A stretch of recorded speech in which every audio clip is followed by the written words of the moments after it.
नमस्कार दोस्तों, आज की इस वीडियो में हम बात करने वाले हैं गाल के कैंसर के बारे में, यानी कि चिक कैंसर के बारे में। दोस्तों, कैंसर एक ऐसा रोग है जिसमें कि असामान्य कोशिकाएं अनियंत्रित रूप से विभाजित होने लगती हैं और शरीर के ऊतकों को नष्ट कर देती है। और यह पूरे शरीर में कहीं भी हो सकता है, लेकिन हम इस वीडियो में विशेष रूप से गाल के कैंसर की बात कर रहे हैं। तो दोस्तों, सबसे पहले तो बात करते हैं कि गाल का कैंसर क्या होता है। तो यह ओरल कैंसर के अंतर्गत आता है और इसमें गाल के ऊतकों में कैंसर कोशिकाएं विकसित होती है। और जब इस हिस्से यानी कि गाल की कोशिकाएं अनियंत्रित रूप से बढ़ती है तो यह ट्यूमर का रूप ले लेती है और इसके बाद उस हिस्से में गांठ या फिर घाव बन जाता है, जो कि अपने आप ठीक नहीं होता है और उसे आगे चलकर कैंसर का रूप ले लेता है।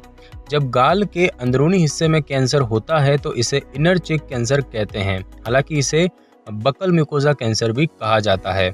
यह सिर और गर्दन का कैंसर का एक प्रकार होता है, जबकि बाहरी गालों पर होने वाले कैंसर को स्किन कैंसर माना जाता है। तंबाकू उत्पादों का उपयोग और उससे आपके गाल के अंदरूनी हिस्से में कैंसर होने का जोखिम बढ़ सकता है। और आमतौर पर एक डेंटिस्ट गाल के कैंसर को सबसे पहले तब नोटिस करते हैं जब रोगी दांत की समस्या के लिए उनके पास आता है। ओरल कैंसर के अंतर्गत गाल का कैंसर के अलावा होठ का कैंसर, जीभ का कैंसर, मसूड़ों का कैंसर, जबड़े का कैंसर और दांत का कैंसर भी शामिल है। दोस्तों, अब बात की जाए गाल के कैंसर के लक्षणों की, तो गाल के कैंसर के संकेत और लक्षण या गाल के कैंसर की पहचान कुछ स्थितियों को नोटिस करके की जा सकती है, जैसे कि गाल के अंदरूनी हिस्से में सफ़ेद, लाल या फिर काले धब्बे होना, मुंह के अंदर गांठ होना, मुंह में दर्द या फिर सुन्न हो जाना, दर्द या ऐसा महसूस होना कि जैसे कि आपके गले में कुछ फंस गया है, जबड़े को हिलाने में कठिनाई होना, कान में दर्द होना, गला बैठना, दांत हिलना या दांतों के आसपास दर्द होना, डेंचर जिसकी फिटिंग खराब हो गई है, जबड़े में दर्द या फिर सूजन होना या फिर खाने या पीने के दौरान दर्द का बढ़ना। दोस्तों, बात की जाए कि गाल का कैंसर कैसे होता है, यानी कि इसके क्या कारण हैं, तो तंबाकू और शराब के सेवन से गालों और होठों की श्लेष्म झिल्ली में कैंसर विकसित होने का खतरा कहीं अधिक बढ़ जाता है और इस बीमारी का इलाज सर्जरी, कीमोथेरेपी या दोनों से किया जा सकता है। तो दोस्तों, मुंह या गाल का कैंसर किसे हो सकता है, तो इस तरह का कैंसर पुरुषों में ज़्यादा आम है। खासकर 50 वर्ष से अधिक उम्र के पुरुषों में सबसे अधिक जोखिम होता है। मुंह का कैंसर पुरुषों में छठा सबसे आम कैंसर है। और इसके जोखिम कारकों की बात की जाए तो उसमें सबसे पहला है धूम्रपान। तो दोस्तों, धूम्रपान न करने वालों की तुलना में सिगरेट, सिगार या पाइप वाला धूम्रपान करने वालों में मुंह के कैंसर का जोखिम 6 गुना अधिक होता है।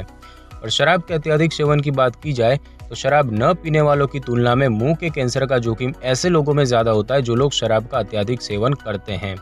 तंबाकू के साथ शराब के सेवन के संयोजन से यह खतरा और भी बढ़ जाता है। साथ ही साथ कैंसर का पारिवारिक इतिहास या फिर खान पान की खराब आदतें, ये सारे के सारे मुंह के कैंसर या गाल के कैंसर के जोखिम कारकों में शामिल हैं।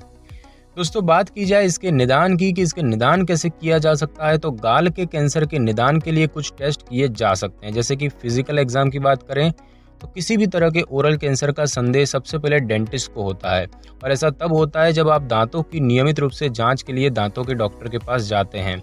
शारीरिक जांच के दौरान यदि उन्हें मुंह के अंदर घाव और सफ़ेद धब्बे यानी कि ल्यूकोप्लाकिया या किसी अन्य तरह की असामान्यता दिखती है तो वे संदेह को दूर करने के लिए कुछ टेस्ट कराने का सुझाव दे सकते हैं।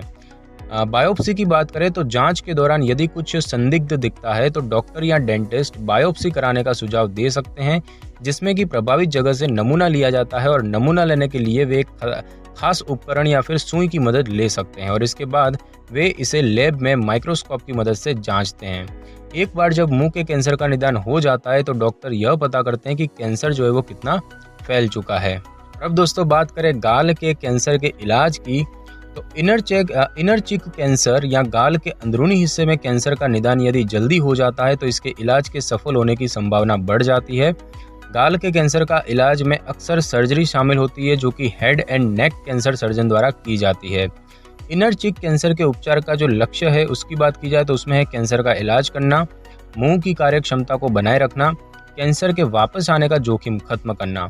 कैंसर कितना फैल चुका है इसके आधार पर उपचार योजना तैयार की जाती है और यदि कैंसर एडवांस स्टेज में है तो कैंसर के वापस आने के जोखिम को कम करने के लिए सर्जरी से पहले या बाद में ट्यूमर को सिकोड़ने के लिए रेडिएशन, कीमोथेरेपी या फिर दोनों का उपयोग किया जा सकता है। कुछ लोगों में रेडिएशन ही एकमात्र आवश्यक उपचार हो सकता है। दोस्तों बात करते हैं कि क्या गाल के कैंसर से जान जाने का जोखिम होता है या नहीं। तो कई बार लोग जानना चाहते हैं कि क्या गाल के कैंसर या अन्य किसी कैंसर की वजह से उनकी मृत्यु हो सकती है। तो इसका जवाब है कि गाल का कैंसर ओरल कैंसर के तहत आता है, जिसमें मुंह के अंदर किसी हिस्से में कैंसर कोशिकाएं विकसित होती हैं, जिसकी वजह से घाव बनता है और यह अपने आप ठीक नहीं होता है। यदि मुंह या गाल के कैंसर का निदान समय पर करके इलाज शुरू कर दिया जाता है तो आप इसे जानलेवा होने से रोक सकते हैं। दोस्तों, बात करें कि गाल में गांठ क्यों बनती है, तो म्यूकोसिल्स तरल से भरे म्यूकस सिस्ट होते हैं जो कि मुंह में या होठों पर बनते हैं, और इन सिस्ट में अक्सर दर्द नहीं होता है। यह तब बनते हैं जब किसी दुर्घटना की वजह से गाल या होठ पर चोट आती है और कट बन जाता है, और ऐसे में श्लेष्म लार ग्रंथियों को बनाना बंद कर देता है। इसके अलावा दांतों या मुंह के अंदर उचित साफ सफाई न रखने की वजह से भी गांठ बन सकती है। दोस्तों, बात करें कि क्या गाल का कैंसर दर्दनाक होता है, तो मुंह का कैंसर जब शुरुआती स्टेज में होता है तो आमतौर पर दर्द नहीं होता है, लेकिन दुर्लभ मामलों में ऐसा हो सकता है क्योंकि कैंसर में कोशिकाएं अनियंत्रित रूप से बढ़ती है और ऐसे में यह वृद्धि फ्लैट पैच यानी कि चपटे चकत्ते के रूप में दिखाई देती है, जबकि नासूर किसी अल्सर जैसा दिख सकता है। तो दोस्तों, इस वीडियो में बस इतना ही। अगर आपको मेरी ये वीडियो अच्छी लगी हो तो वीडियो को लाइक और शेयर करें और कमेंट करना बिल्कुल भी ना भूलें।